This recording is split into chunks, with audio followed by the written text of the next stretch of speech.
Hello everyone, welcome back to the Global Conflict News channel. Please subscribe to my channel so you don't miss any of the latest updates and deep analyses from the ongoing global conflicts.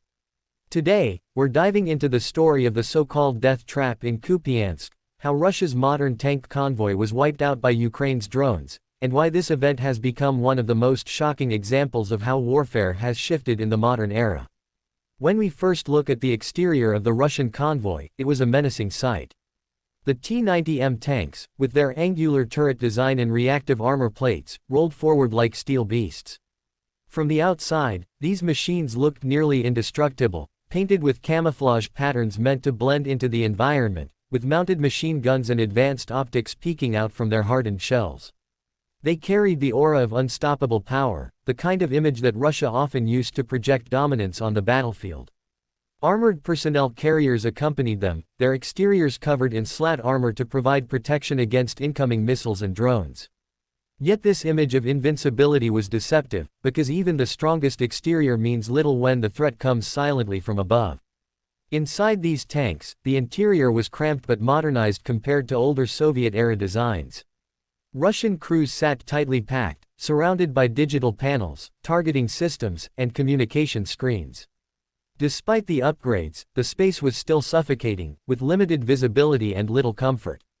For the crews inside, survival depended entirely on the reliability of their armor and the efficiency of their systems.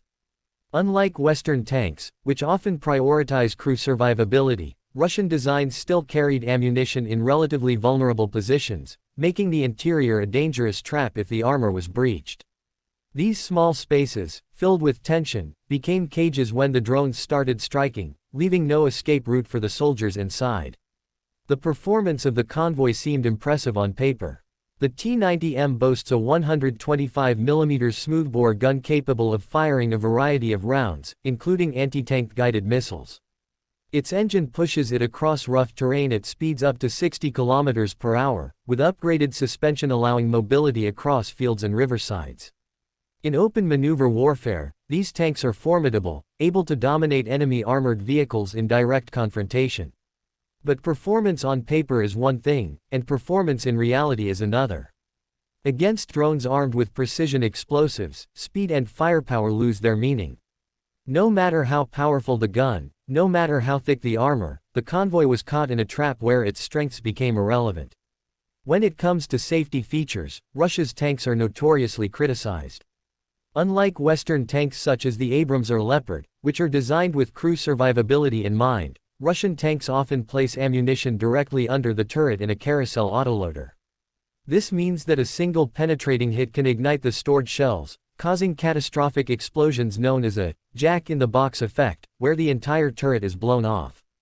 In Kupiansk, this weakness was once again exposed.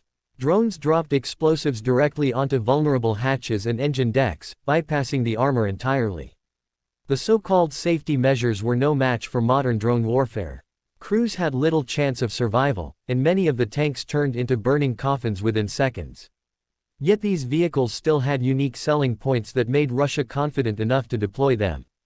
The T-90M, for instance, is often touted as the pride of Russia's armored fleet, equipped with advanced relict reactive armor, thermal imaging sights, and countermeasure systems meant to confuse incoming missiles. They were marketed as being nearly impervious to NATO weaponry. The armored convoy was meant to be a show of strength, a statement that Russia could still deploy modernized equipment despite sanctions and heavy losses. But the unique selling points that looked good in military brochures collapsed under the reality of low-cost drones. Ukraine proved that with just a fraction of the cost, it could neutralize millions of dollars worth of armored hardware. Speaking of cost, the price comparison tells the real story. A single T-90M tank costs around $4.5 million to produce, and Russia had deployed multiple of them in this convoy. Meanwhile, the drones used by Ukraine were commercial or modified military-grade UAVs that cost only thousands of dollars each. The economics of destruction heavily favored Ukraine.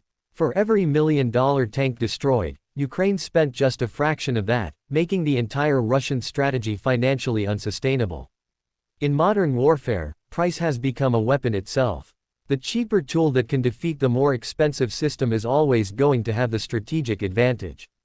In conclusion, the death trap in Kupiansk was not just a battlefield event, but a lesson for the entire world.